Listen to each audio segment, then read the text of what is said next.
Nagsalita na si Casey Concepcion tungkol sa issue ng umano'y hiwalayan ng kanyang mama Sharon Cuneta at Daddy Kiko Pangilinan. Makichika kay Nelson Canlas. Natawa na lang si Casey Concepcion sa mga balitang naghiwalay na raw ang inang si Sharon Cuneta at Senator Kiko Pangilinan. Nanatili raw silang tahimik sa issue dahil wala naman daw katuturan kung pag-uusapan pa ito.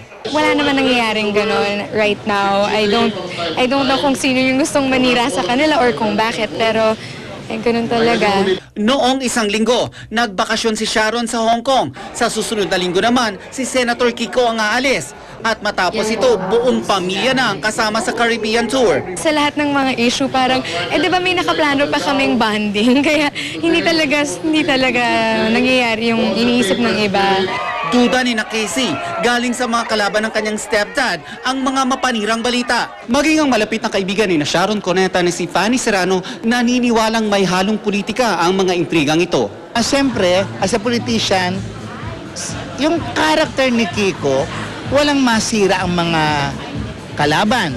Hindi naman siya yung kukurap-kurap ang mga mata. Walang maibato sa kanyang ikasisira ni Kiko, kundi naghanap sila ng ano ba ang buo kay Kiko, the family. So yun ang sisirain nila.